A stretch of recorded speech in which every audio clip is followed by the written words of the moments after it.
I can't let nothing get in my way. I know you hear me when I pray. I know that I'm not perfect, yeah, I make mistakes.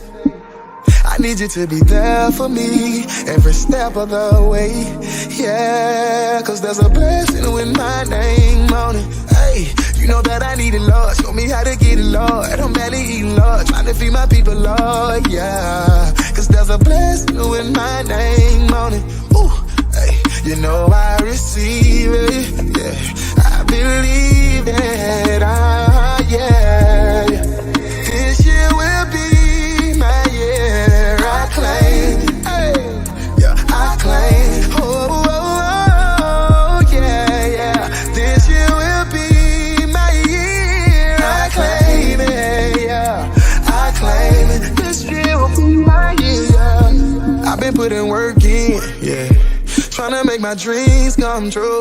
I know I get impatient, my family and my babies, they waiting on me to come through. Pressure on every level, issues I got several, trying not to settle. I wanna be successful, I can't be a failure, but it get kinda hard trying to keep it all together. There's a blessing with my name on it. You know that I need it, Lord. Show me how to get it, Lord. I'm barely eating, Lord. Trying to be my people, Lord. There's a blessing with my name on it. Hey, you know I receive it, yeah, I believe it, yeah, yeah. This year will be my year, I claim. Hey, good morning. Good morning. Yes. Happy Friday. Welcome to the Empowered Morning Show. Listen, I don't know if y'all know about it, but this is the day that we are about to celebrate. So I'm going to throw it on over to my girl Terry so she can tell you what's going on. Listen, y'all. Listen, first of all, good morning, everybody. Happy, fabulous Friday, y'all. You already know that today is the day that the Lord has made, and we are rejoicing and we are glad in it. But y'all, I just have one thing to say. I got one thing to say, y'all. One thing to say. What I'm going to say is this. Hold up. Wait a minute. We got to put some power in it because, y'all, guess what? It is our girl, Coach P. Angela Jones's birthday. The big 42 It's your birthday. So y'all, we are singing happy birthday, okay? Y'all put it in the chat. Make sure y'all hype her up because y'all know how much we love P. Angela Jones. So y'all put it in the comments. It's her birthday. It's her birthday. It's her birthday. It's her birthday. It's her birthday. Birthday's going. Y'all, we are extra hype. Y'all know we already turned up to the max on the Empowered Morning Show. But we're gonna be extra turned today, okay? Because it is a birthday, y'all, and y'all know how we feel about birthdays around here. So, Coach P. Angela Jones, I'm about to turn it over to you, girl. Happy birthday! Happy birthday! Listen, ladies, thank you so much. And can I just say, I'm glad to be here. I'm glad to be in the building, okay? Y'all know it's been a challenge, but God said, oh, not on this day. Not on this day. I'll make sure some things open up for you on this day. So listen, it's my birthday, but I still need to know what you're working with. What are you sipping on today? Now, I don't know if you've seen the Time 100 list, but baby, some of my favorite ladies are on that Time 100 list.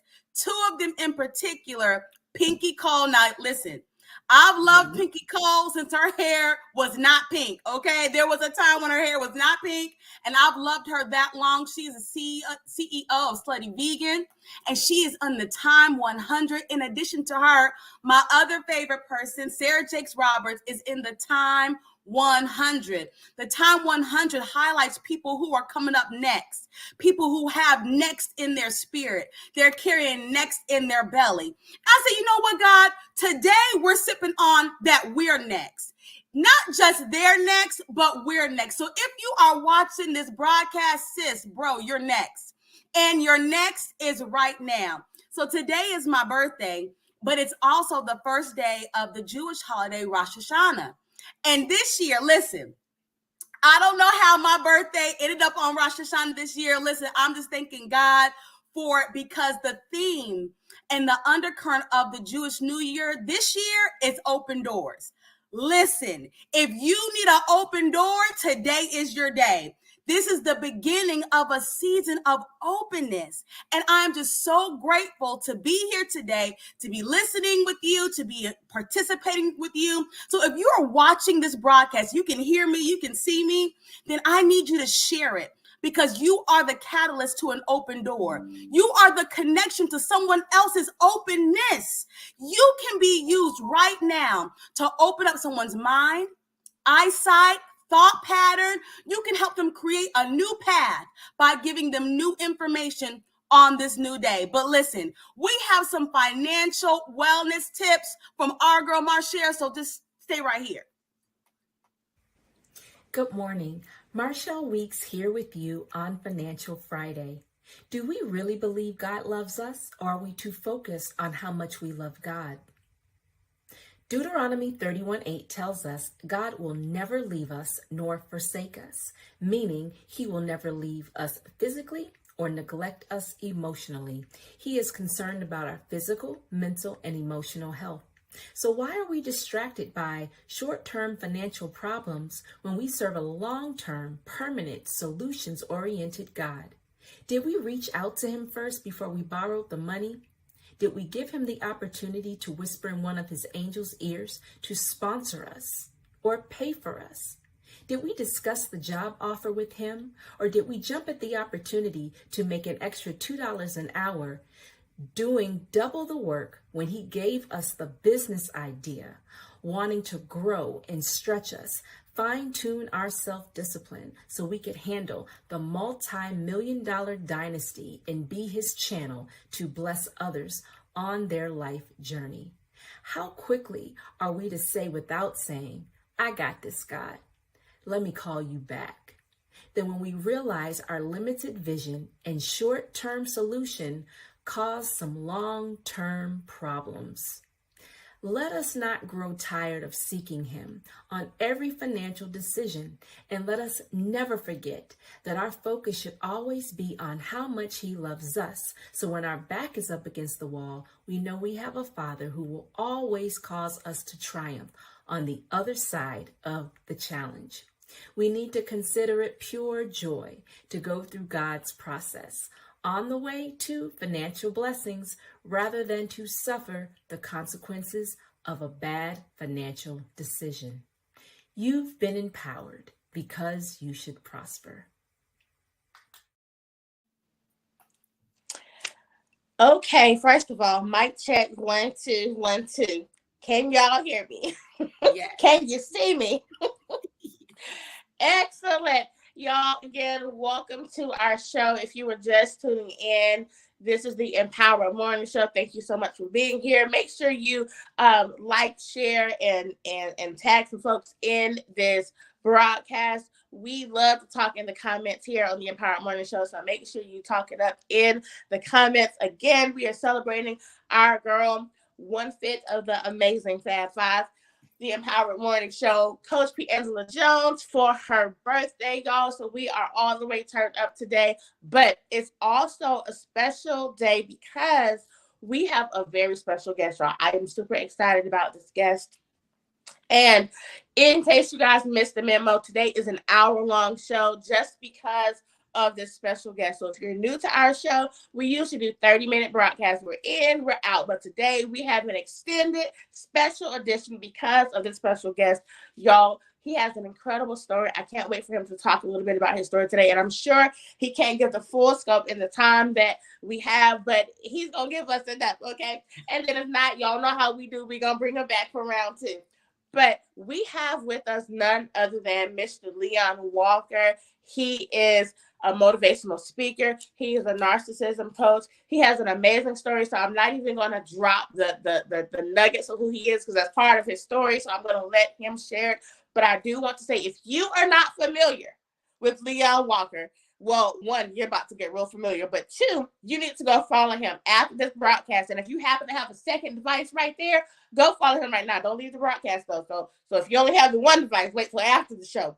But if you have the second one there, go follow him right now. He is at Leon Walker Jr. on all social media. He's on TikTok. He's on Facebook. He's on YouTube. He's on Instagram. And y'all, he is making waves because he shares his story and he is very transparent. He's very real. He's very relatable. He doesn't hold back, okay? He tells you what you need to know. And he is out here changing the game for relationships because he's helping men and women to heal and to spot the red flags in their relationships. Okay, so y'all, welcome to the Empowered Morning Show platform, Mr. Leon Walker Jr. Woo! Good morning. Can y'all see me? Good morning, sir. Y'all can't see me? What do I need to do? I'm not good at this stuff. So right at the bottom of your screen, you should see a little bar. There's like a microphone, a camera. You're going to click the one for the camera. Yeah, I just clicked it. Hold on. Oh, yeah. It says start using. I click, but it's for some. Oh, there we go. Okay. There we go. Welcome to the show, Leon. Let me tell you, we are super excited to have you on the show. And as I told you, as we were booking you for the show, y'all, I ran across him several months ago.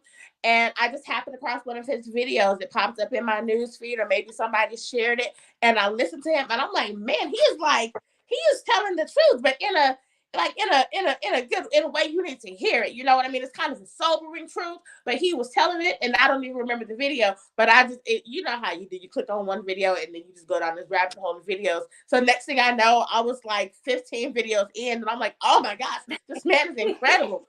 So I've been a fan and a follower ever since. And then last week, I think it was last week, y'all, when we did our conversation on narcissism, one of our viewers actually was watching the show and said, you know who would be a good guest? You all need to connect with Leon Walker Jr. And the name didn't ring a bell. But then when I went to the page to find the man to check him out to see if he'd be good fit for the show, as soon as he came, I said, oh my gosh, I know him. I'm already following him. He would be a great fit for the show. Let's get him in here. So he's here today, y'all, and we're so excited. Mr. Walker, I'm going to turn it over to you and let you tell us more about who you are and share your story. All right. Good morning and happy birthday to Miss Piangela. That's a different name. I've never heard that name before, but it's pretty cool. Thank you for having me. I served in the Navy for 32 years. I retired in 2015. I have 3 adult children, 23, 27, and 28. I have a granddaughter, 4 godchildren, and a dog. I was married for almost 12 years. I've been divorced for almost 17 years now. I screwed up every relationship I've ever been in. Come from a very dysfunctional, very loving, caring, strong, supportive family. But by the age 11, I was damaged very bad. Age 5, I was molested by my cousins. By the time I was 7, I was watching porn, lost my virginity at 8 to my babysitter, and there was a male member in my family touched me from the ages of 10 to 12. There was never any penetration, but he damaged me even more. And so when my parents got divorced at 11 years old, I was pretty much on my own. I knew I was going to join the military by the time I was 9. My parents dropped out in the 9th grade, so college was never talked about. I had a struggle with going to church, reading the Bible, struggle with believing God. I didn't believe in God for a long time. And then I joined the military, and it was the best thing for me. And it was a lot of great things, a lot of bad things that happened. And so that's pretty much me in a nutshell. I'm an author of 3 books, working on my 4th book, which is going to be an autobiography. I speak, I help people, and that's me pretty much. Narcissism starts in the childhood based on neglect and abuse. I didn't even know that I was neglected or abused until I was 46. Not necessarily by my parents. My parents did the best they could. They were very strong parents, but they had their issues too. My dad died in 1999. He was an alcoholic. And my mother died in 2012. She died from a crack addiction. She had been smoking crack from 1985 to 2011, where she went to nursing home and then hospice, and she passed away. And so, I dealt with a lot. I've had a lot of great things. I used to blame my mother for everything. And so from that point on, I learned to blame my mother, which learned to blame women for everything in my life. I gave my dad all the credit, and I was wrong for that. I learned that I was wrong about that until I went into therapy, and that's when I started reconnecting with my mother through my therapist. I failed therapy twice, and the third time is when I stayed, and I needed that. Had I not gone through therapy, you all would be talking to either a 58-year-old whorish man, or I would probably be dead. And so there's a lot of things that went on. I had suicide ideations as a child, had suicide ideations as an adult. Didn't know how to be a husband, didn't know how to be a father. I struggled for a long time. So that's pretty much me in a nutshell. Hope that was good enough. It wasn't too long. Well, really, you could keep going, Mr.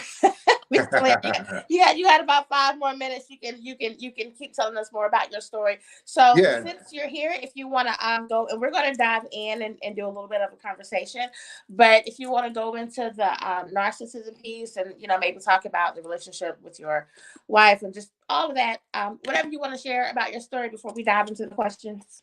Yeah. And so I always knew there was something wrong with me. When a young man or woman is molested. So for instance, in my 2018, I was on a book tour. My first book called Broken. It's a memoir about my life.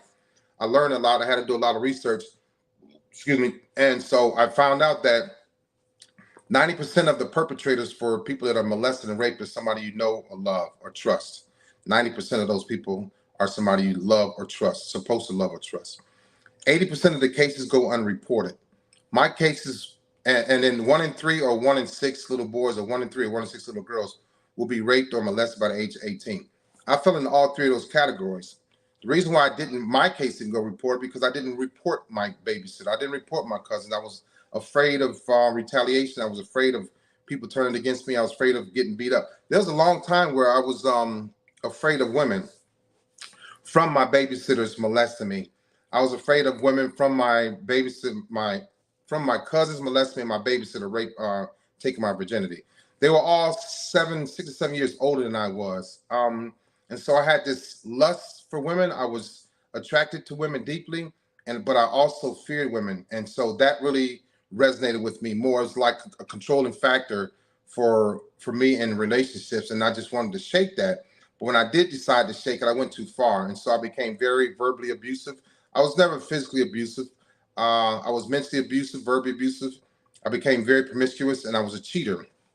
I became a serial dater. And so the first women I was afraid of were my cousins because of what they did to me. Then the fear just grew deeper with my babysitter. And then the fear grew even deeper when my parents got divorced. My mom sent me to live with a lady that I didn't know. And so I was dealing with discard and rejection at an early age. And I was also dealing with avoidance issues and projection issues at an early age. And so I didn't learn all this stuff until later in life about, hence, narcissism. So besides my family members, that me being afraid of those women, the other lady that I became afraid of was my kind of like my first and second girlfriend. It was a color thing for me. So in porn, I saw pale white women. So I became attracted to pale white women. And then I became addicted to dark-skinned black women that were very dark. And then I became addicted to brown-skinned women. And so the first brown-skinned woman I had, she gave me gonorrhea, and I was 15, 16 years old. The next brown-skinned woman I had was like 28, 29 years old. I was 15, and she was a prostitute. So I had my first prostitute at 15 years old. Keep in mind, my first prostitute at 15. And then at around 15 and a half, 16, I fell in love with a dark-skinned woman that just dominated me. Took me home to her house out of high school every day, cooked me a steak. She would snort cocaine, have sex with me, and send me home. She would keep me at her house from probably about 4 o'clock until 11 o'clock at night. And I did this for about a year. I was a junior in high school, so I was always controlled and dominated by women, brown-skinned women, dark-skinned women. And then I didn't date a white woman or didn't sleep with a white woman until I joined the Navy, which was I joined the Navy in 1983. And the first time I met a white woman and slept with a white woman was in Australia. And so it was just a host of mind shifts with me, from my dysfunctional childhood to my parents' divorce to the type of women I was attracted to and the ones that I saw. And so I got tired of being dominated by women. And I said, I got to change this. And then when I changed it, I was already suppressing love, and I already lacked empathy. And it was just like a fear factor for me. So that fear became anger, and anger became what I wanted as to control and dominate women. And so the love was gone, empathy was gone. And so hence narcissism.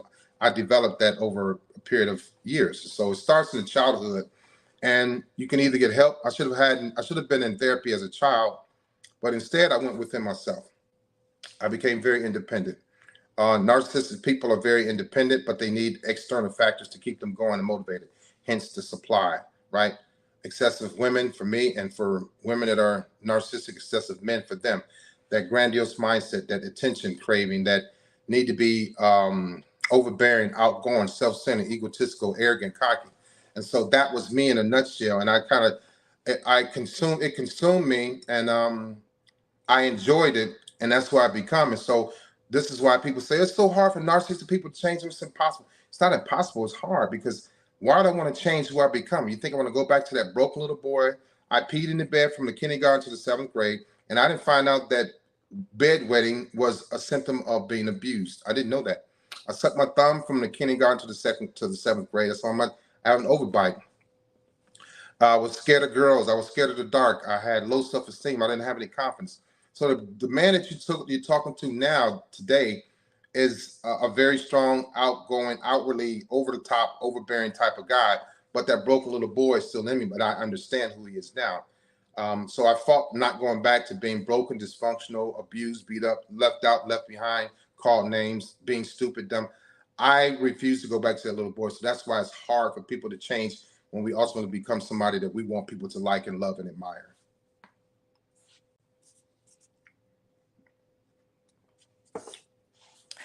Wow. I know it's a lot. No, look, it was a lot.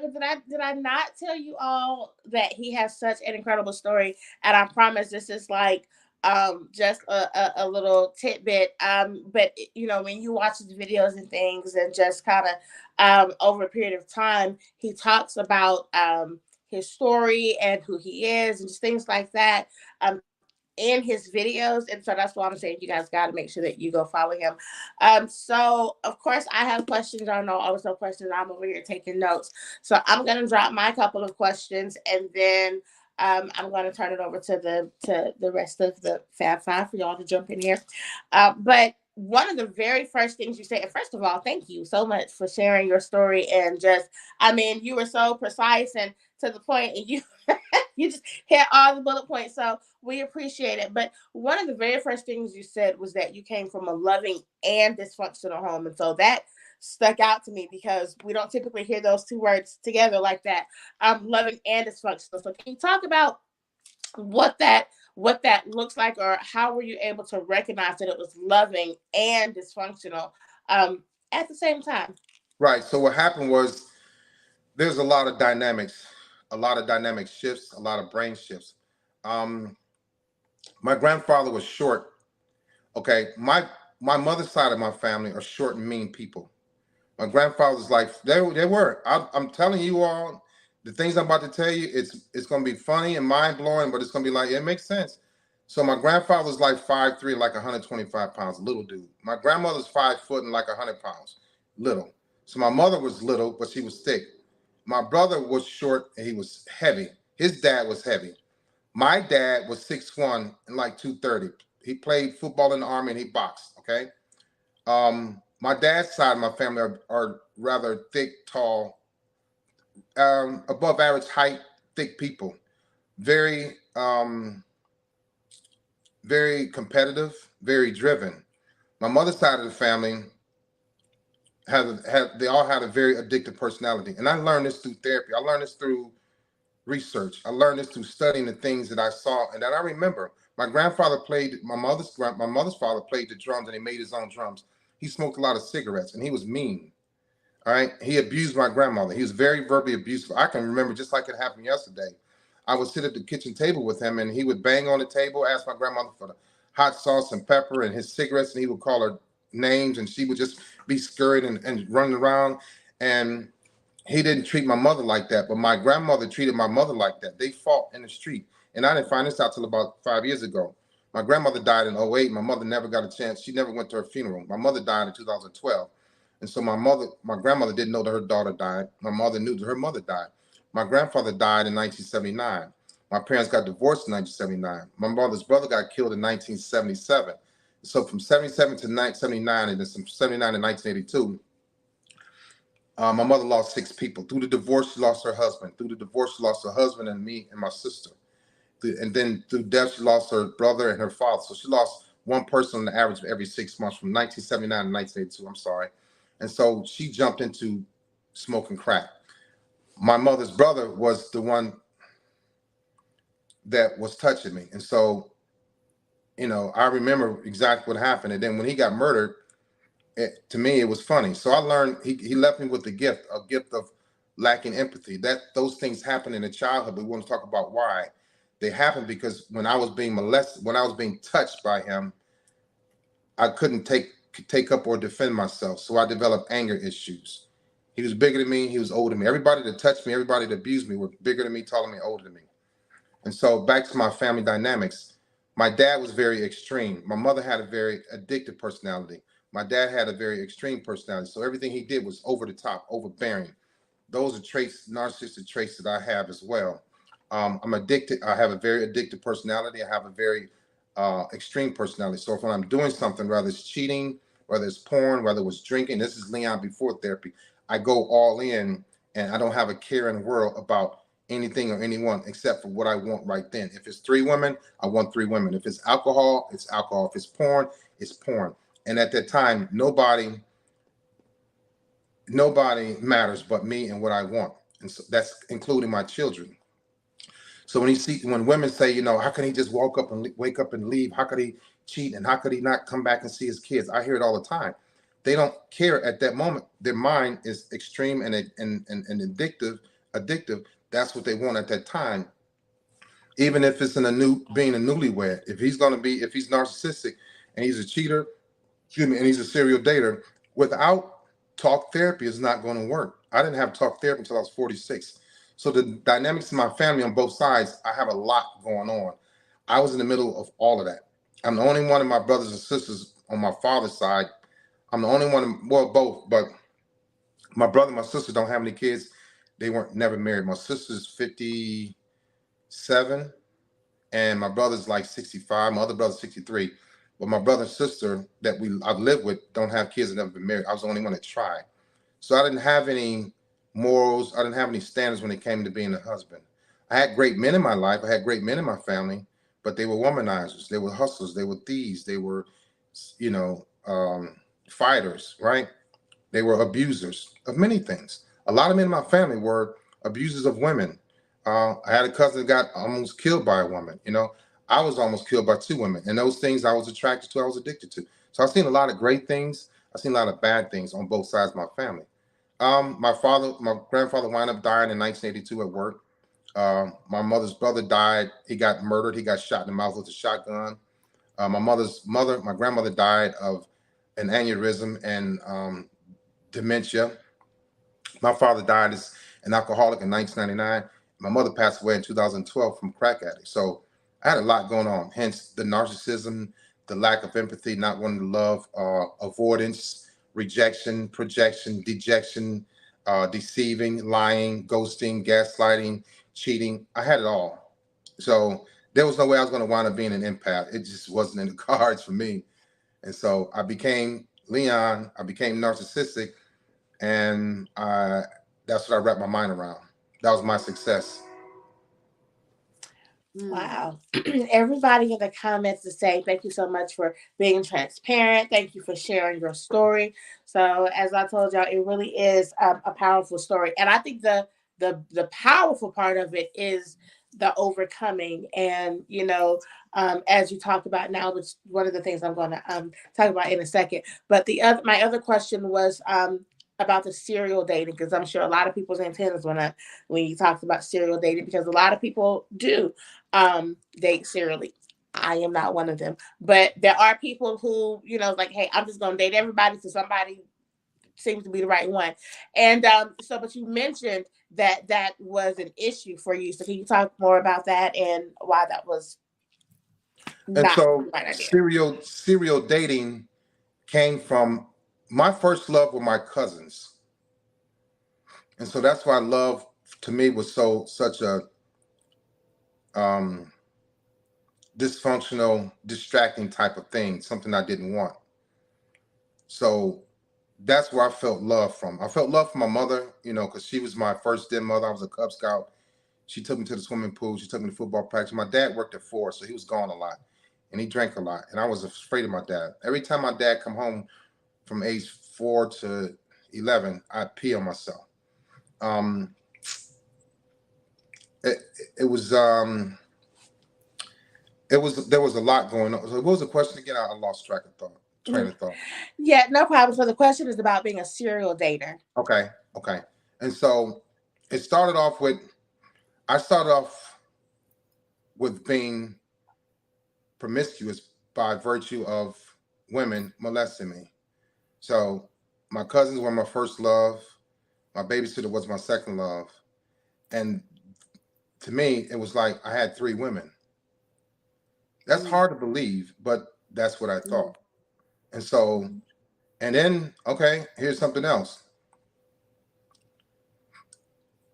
My brother, my mother's bedroom was adjacent to the bathroom.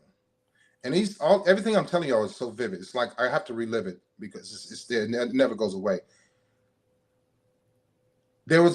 The bathroom was adjacent to my mother's bedroom. So my brother drilled a hole right at like toilet level. And every Friday night, my mother and father would have these parties. And the women would come upstairs and, y'all go in the bathroom, you adjust your bra, you put on makeup, you swing your hair around, you help each other, whatever. Use the restroom. And I would sit at that glory hole for hours and watch the women come in. I became a peeping Tom. I was about 8, 9 years old, but it went on for years. And so serial dating, everything I saw through that hole, everything I saw in porn, I wanted to be a part of. I could ride, I could play sports, I could ride motorcycles and mini bikes and go karts and jump rope and all that stuff and climb trees and climb garages, which I did. But I was consumed with being lustful and attracted to women, and it never went away. Nobody taught me how. It taught me how to make it go away. They taught me to have more women and be a womanizer, right? And that's what I learned. The serial dating started from what I saw through that glory hole, what I saw in porn, and I wanted to emulate that. I studied women inside of porn to hurt women outside of porn. Okay, and so hence my addiction, my lust, my greed to women. And narcissistic people always deflect. So what did I do? I blamed everybody else for my addiction to women, my cousins, my babysitter, and my brother. And so when I had an abundance of women going into serial dating, it was something that somebody taught me. It wasn't something that I chose to do. I was made to do this. So this is what's supposed to be done. Why would I have one woman? I can have 3 or 4. I had them as a child. My cousins and my babysitter were my first girlfriends, my first love. That wasn't love. That was infatuation. And that was lust. So all of my relationships were based on infatuation and lust. There was no love. And so they say narcissistic people can't love, they lack empathy. That's 100% correct. But it starts in their childhood. And so narcissistic people are not born, they're developed by virtue of being a product of a certain environment. I had great parents, the loving and caring. We had food. We went on trips.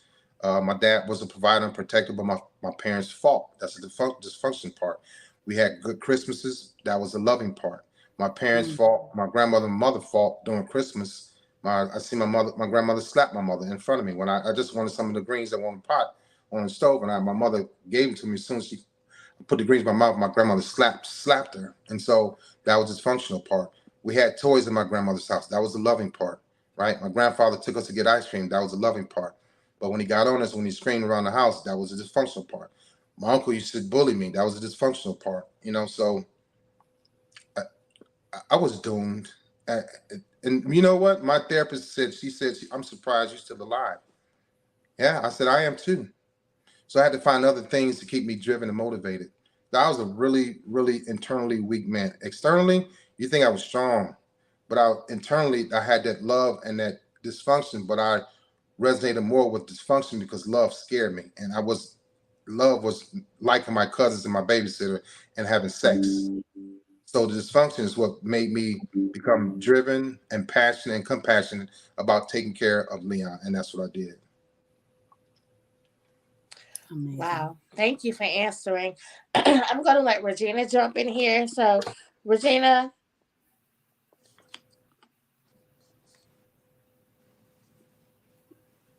Hello, can y'all hear me? Yes. Yes. Okay, how you doing? I appreciate your transparency. I really do. I appreciate your honesty.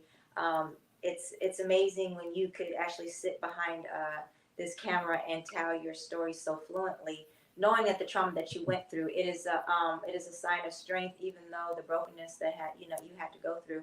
I love your story, even though, and it sounds as like maybe not the right word to say, but I love your story because a lot of people need to hear these traumatic things, that even in our worst traumatic things, that there's something in our mind that if we could over conquer those things and still be able to tell the story. You, my friend, you was gifted with this traumatic trauma, so you could be a blessing to a lot of people, because a lot of people need to hear this. And a lot of people need to be healed from this, and they don't understand. It's just a gift that the Most High God gave you to understand it and be able to come out and walk in it and be able to tell the story and not be broken and not been here. I understand your story because your story sounds really familiar. So I give all my hats off to you, because you know what? We're one of the few that can still stand here and have a sound mind. All right. Yeah. Does that make sense to you, brother? Does that make sense to you? Yes, right? It does. Because when you said you disconnect, you had to disconnect, because if you didn't disconnect, you wouldn't be sitting here. Right. That's true. 100%. So I appreciate your honesty. I appreciate your truth. I know where you're coming from, brother. Literally, I know where you're coming from, and it's amazing to see that. Hey, to stand here and help people, because that's what it's about. Your story needs to be heard, because there's a lot of people that do not understand what you're talking about, and a lot of times you're the only one that really understands. You see what I'm saying? But it's a blessing. You broke it down very elementary for people too. Thank you. You're welcome. Thank you. I appreciate that too. And this is why I love platforms like this, and this is why I love the story that he shares, because by him sharing his story, he helps so many. I mean, we even see in the chat right now how people are saying that they're being helped. And the things that you're saying, oh, this happened to me, and that led to this, and then this happened, and that led to this. The way you're connecting the dots of how the things that happened to you and around you kind of informed the things that happen later in your life. And because you're able to connect those dots, it's helping other people to see and recognize those signs and things that they're experiencing now, and it's helping them to connect the dots. So it's incredible. Okay, I know Angela, y'all can jump in here too. We're just having a conversation now, so we can just talk. It's a question in here, Terry, I had pulled up from one of the viewers. They want to know, Leon, is there a common thread of the characteristics of the women that you were attracted to? Yes and no. When for me, as far as being a promiscuous man, I could look at a woman and like two things about her, and I would have to have her. It would be a combination of her lips, her breasts, her buttocks, right? Because my cousins had nice lips and my babysitter had nice lips, so it was lips for me. And my mother's female friends had nice lips, and they all had short hair. So the short hair was like, it got me. And all of my ex-girlfriends had short hair. My ex-wife, I would beg her to cut her hair. She would cut it every 10 years. I'm like, every time you cut your hair, I just want to be around you even more. When she let it grow, I was like, yeah. So it was a hair thing, right? It was a lip thing. But there were various things that's a great question. There were various things that would attract me to women too. It could have been their skin color. It could have been, if she was very dark, it was a contrast for me. If she was very, very pale, it was a contrast for me that attracted me. It was always a color or a shape that attracted me to women. I dated many women, different sizes. It didn't matter to me. My friends used to be like, man, I don't understand how you do it, but they didn't understand where I come from. And that was locked into my mind, my psyche for, as since I was a child. And so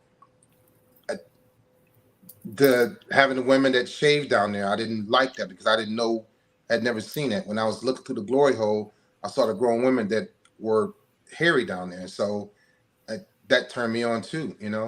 Hairy armpits was something that I liked. I didn't like women that shaved. I didn't experience women that shaved until I was in the Navy. And that was in like 1983, 1985 when I first met a woman that shaved her vulva area and her armpits. I was like, it just looked weird to me because I was always attracted to a lot of hair down there and under their arms. And again, my friends like, man, what the hell's wrong with you? I couldn't explain it to anybody. And so there was like a likeness with these women. But the main thing that they all had in common were I was attracted to women that were broken and dysfunctional like I was. They were easier to deal with. They were easier to understand, and they would understand me and they wouldn't judge me. They wouldn't make me work so hard. My ex-wife wasn't dysfunctional. My ex-wife come from a wholesome, loving family where her parents were still married when we got married at that time, 25 years. But I went into that relationship because I didn't want anybody else to have her. When I met her, I had 3 or 4 other women. I was 25 years old and I was a Navy recruiter. And I became greedy, again, narcissism. I wanted everything and everybody. So I didn't want anybody to have her. So when we got married, I wasn't ready to be married. I just wanted to take her off the market, but I was still on the market. And so my ex-wife was a strong, foundational woman with character, integrity, and standards. And I wasn't used to that. My dad didn't like women that had standards. My dad liked women that would smoke, drink, fight, have sex, and start over. And I was addicted to the same type of, and attracted to the same type of women because that's what I saw. My mother had great friends. They were workers, they were wives, they were mothers. But when my dad got me and my sister got custody of us, we moved to the inner city, deep in the inner city, and I started seeing women that my dad liked, and I started liking those women too. So the difference is I didn't want the women that were strong and had their self together and went to college. I wanted the women that had a couple of kids, some scars, some wounds, didn't have a degree, that would 100% had to totally rely on me because I had to be in control and in power. And in therapy, she told me, she said, you like women to rely on you, but when they rely on you, you become extremely angry. And she was true. She was telling the truth. I don't know where she got that from. I may have told her, I don't remember, but she was right. And so I had to have women that needed me and not that I needed them. And then when they did need me, I didn't like that they needed me. And I would use as an excuse to cheat and walk away and leave them. Mm-hmm. Mm-hmm. So all these things come out in therapy. Right.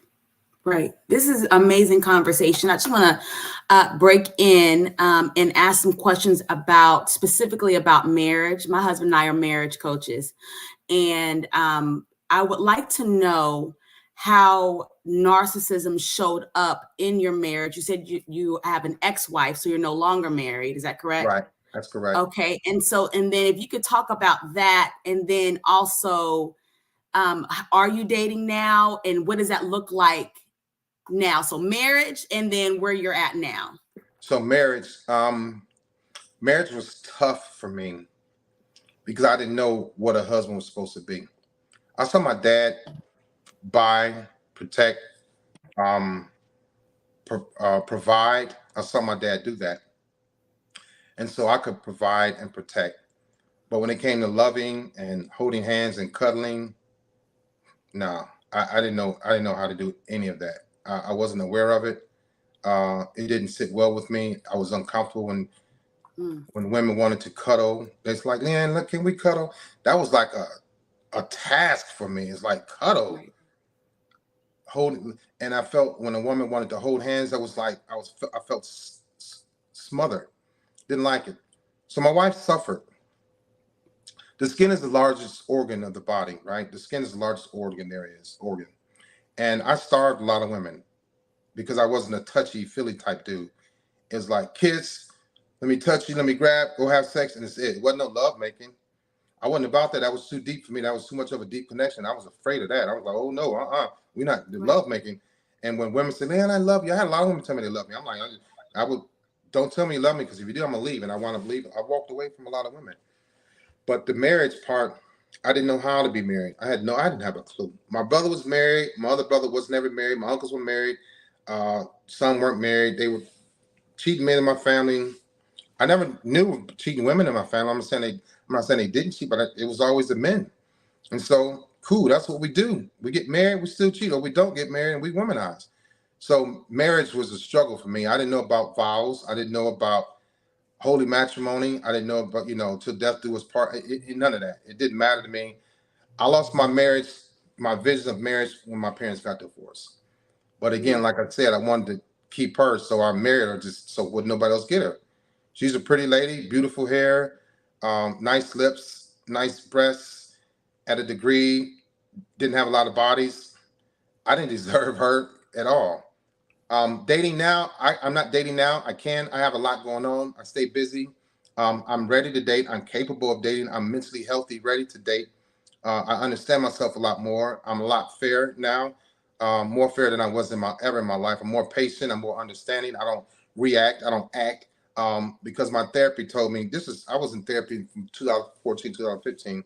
It's like, you need to stop dating for a little while. And I was like, what? That's like telling me to stop eating chicken wings. I can't do that, but I needed to because I was always going from one relationship to the next and taking my baggage from that relationship to the next relationship and expecting. It was insanity. I was the same. I was with different women expecting the same outcome or a different outcome, doing the same thing over and expecting a different outcome. But I was the same person. I wasn't changed. I wasn't different. I wasn't any different. So dating, yes, I'm capable. I'm able. I want to date. I want to be exclusive. I don't want that being promiscuous anymore. I don't like cheating. I don't want to lie. I don't want any of that. When I was doing all those things, it was easy for me to be that person because that's who I was. That's what felt better. That's what felt safer for me. To cheat, to lie, and to fake, to gaslight, to ghost, to give the silent treatment. That felt powerful to me. Mm-hmm. To love a woman, to hold a woman, to caress a woman, to cuddle with a woman, I felt very, very vulnerable, and I didn't like it. Mm-hmm. I could get women, but I couldn't keep them. That's right. Thank you. So let me ask you a question. I know that in everything you're talking about, you said you really started therapy late. What was the thing that made you decide it's time for me to go and talk to somebody? So I always knew there was something wrong with me. My PTSD started in 1987, but it wasn't found until 2018. So I was reckless through my whole military career. And didn't care because the first 10 years is you smoke, you drink, you fight, you womanize, and you go to work and you start over. I was like, cool. Everything associated with PTSD, anger, can't sleep, blowing up, getting mad with people, nightmares, all that associated with PTSD, that was my norm. Anything outside of that was abnormal to me, but it should have been normal.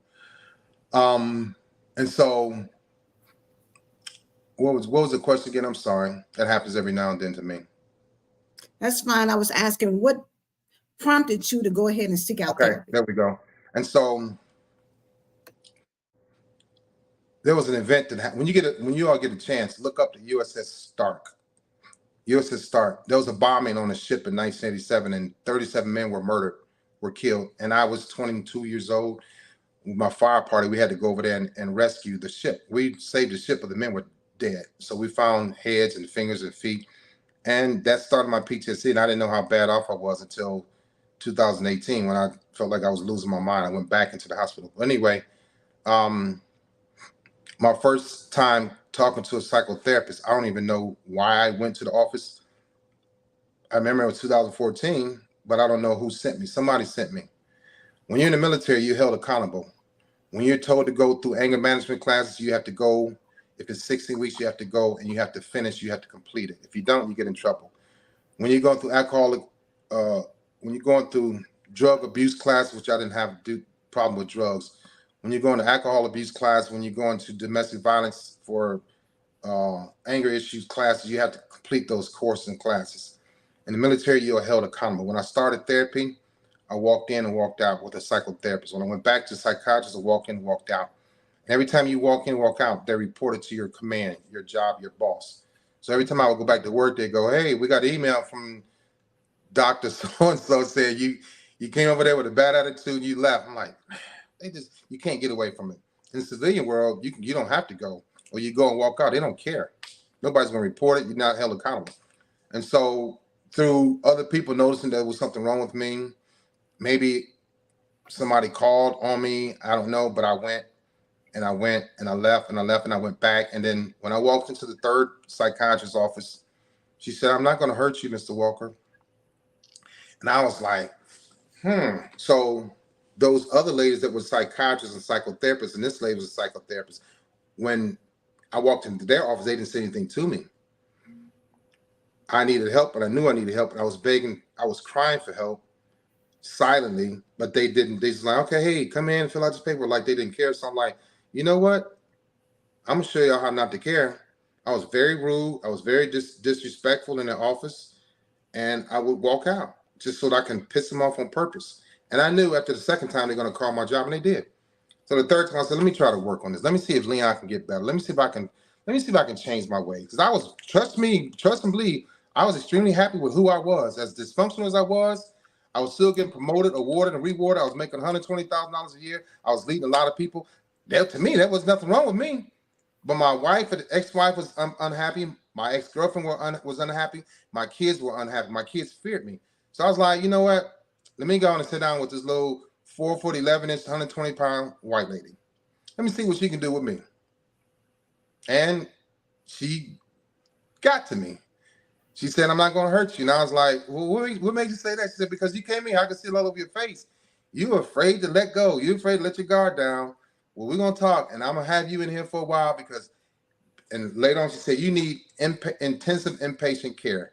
And I was like, "What the hell is that?" I don't know what the hell that is. You're going to be in here for a while, And so that's when it started. And then when I started liking her, she was approachable. When I felt comfortable and I didn't feel disrespected, I was like, "All right, I'm gonna give you Leon. Then I'm gonna tell you what Leon is all about." And then it started, and I got more and more comfortable with her, and that was it. So my ex-wife, didn't know what I'm telling you all now. Nobody found this out until I wrote my first book in 2018. I was married for 12 years. My wife had no idea none of this existed in me. She knew something was wrong. She used to always tell me, "You dysfunctional, blah blah blah. I don't want our kids to wind up like you," and that pissed me off. So I stayed dysfunctional on purpose. I was already successful in the military. Why should I change and not be dysfunctional to make her happy? I'm happy being dysfunctional. Since that's what you call it, that's what it is, that's what it's going to be. My ex-girlfriend suffered too. Every woman I've ever been with suffered, but me. Wow. There's some questions in here. I'm going to try to get to them quickly before we get off. But a couple of people wants to know, did you ever apologize to the women that you hurt? Right. So that's a good question. I get that a lot.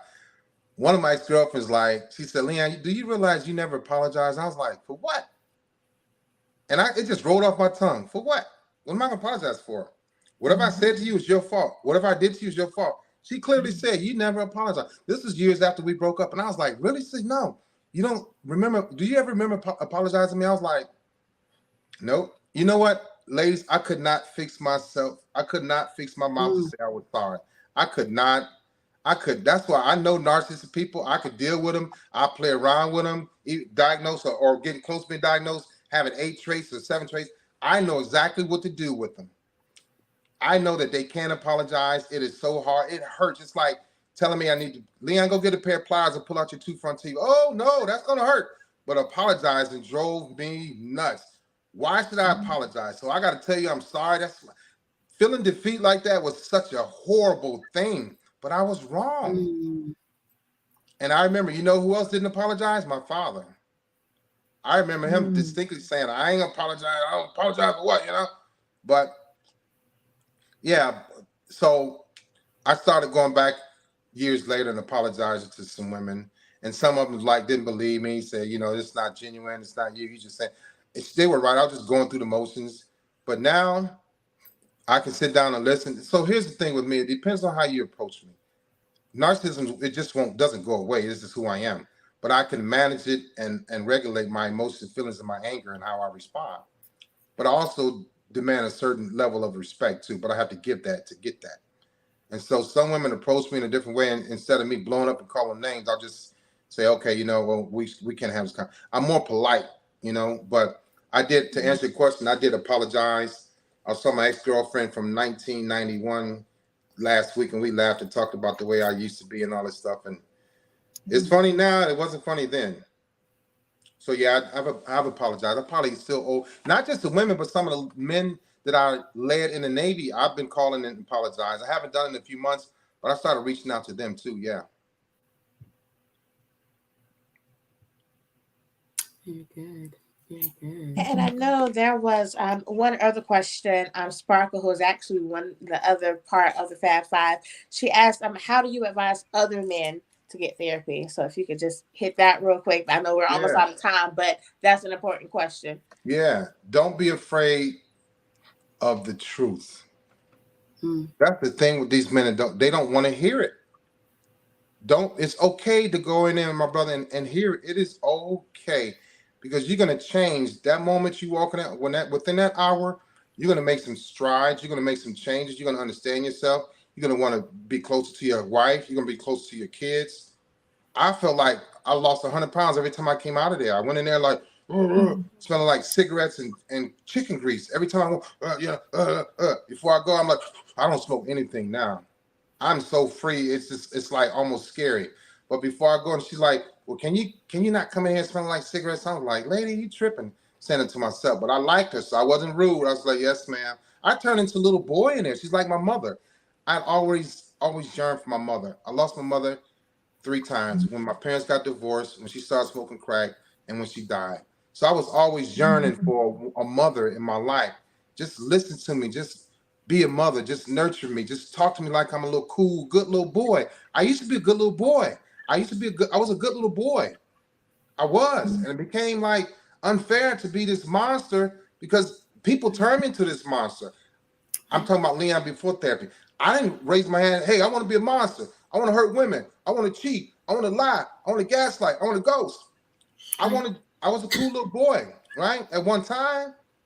And then when I started getting tired of it, I'm like, oh, that little boy gone. Now y'all gonna see. And so that's how I went through life, but therapy is it's the best thing that ever happened to me because in therapy, I was able to reconnect with my mother and she had been dead for a year at that time. I went into therapy. My mother died in 2012. In 2013, I had a heart attack. In 2014, I went into rehab, January. And the same month, I started NPD therapy.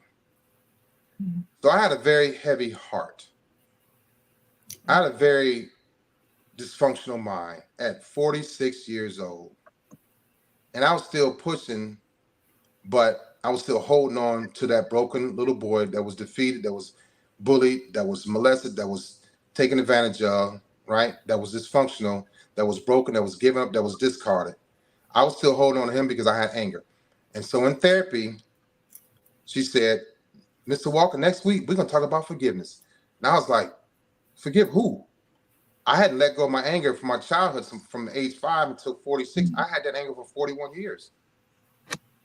So therapy will also allow you, as Piazza knows, marriage counseling, you have to forgive, you have to let go, you have to release. Over and over. Yeah, I didn't know how to forgive nobody. I knew how to forget. I forgot people to hurt people. I wasn't apologizing. And so I was dealing with avoidance issues. I was dealing with being emotionally unavailable. And I enjoyed all of that. My dysfunction was normal to me. Not being dysfunctional was abnormal. My brain had operated in the opposite since I was 5. But I was still able to go forward and be successful in the military because I wanted to impress people. I wanted to have confidence. I want to be secure because I was insecure and I didn't have confidence. That's why people say, well, narcissistic people never change. You can't. You know what? I didn't have to be the person I became. I really didn't. I still could have been successful and nice and loving and caring. But I was like, oh, hell no. Somebody going to damage me. Somebody going to abuse me again. And at Leon at 25 and 30 and 35, 40, I loved me some me. Because I was protected from perpetrators. And then I would see them. I would see women that was abusing men. I would see men that was abusing women. That could have been me. And I always say, man, it sucks to be you. Instead of teaching people how to do it, now, yo, my man, go through therapy. Hey, brother, listen, I had a phone call this morning at 3:00. And I know I had to be up here with you all at 6. I'm not tired. That brother called me because he was hurting. He had been drinking, and he was in a dark place. And he's about to do some bad things. 3:00 this morning. And I talked to him for an hour. And he's okay now. He needs therapy. I'm gonna help him out until he get there, but it's okay to go through therapy, my brother. I loved it. I go back because I wanted to see if Leon could be somebody better. And I talk every now and then in third person. I want to see if Leon can do something better, be somebody better, and let go of his past. And I did. I love that.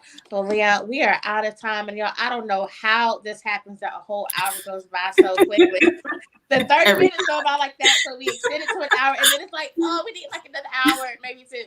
But Leon, in the time that you have been with us, I want to say that I know you have blessed a lot of people. You've helped a lot of people. They're saying it in the chat, so we know it's true.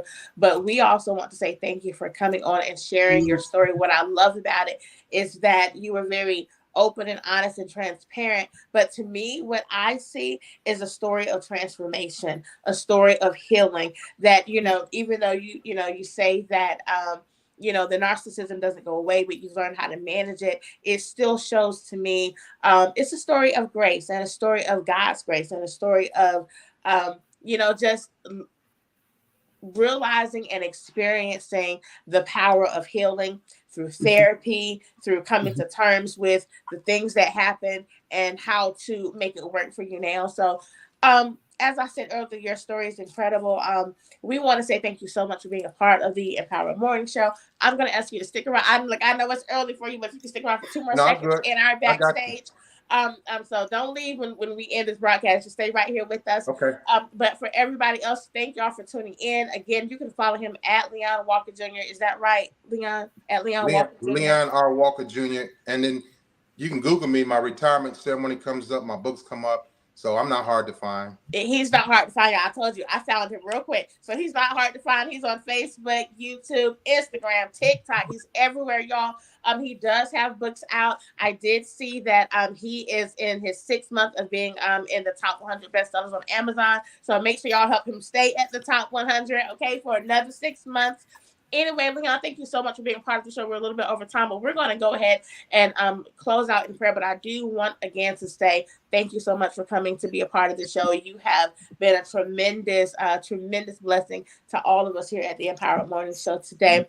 P. Angela, happy birthday again, my dear. We hope that you go and do some amazing, great things. We know that you have an announcement that you have been talking about all week long that you are ready to share with the world. So y'all look out for her announcement later today. Make sure you're connected to her. Make sure you are connected to Leon R. Walker Jr. on all social media. And we're going to go ahead and close out in prayer. Lord, we thank you for this day. We thank you for this time together, Lord God. And we pray that through this broadcast, Lord, that somebody's eyes were open, somebody's mind was alerted, and somebody's heart was healed, Lord God. We thank you that we know even through the airwaves, Lord, you are able to provide healing. And so we thank you for that, Lord God. And we pray that as we go throughout our weekend, Lord, that you will protect, cover, heal, and do all the things you do so well, Lord God. And we thank you for being such an amazing, good Father. In Jesus' name we pray. Amen. Y'all go have an amazing weekend. We'll see you right back here on Monday, 7 a.m. Eastern Standard Time for the Empowered Morning Show. Y'all have a great weekend.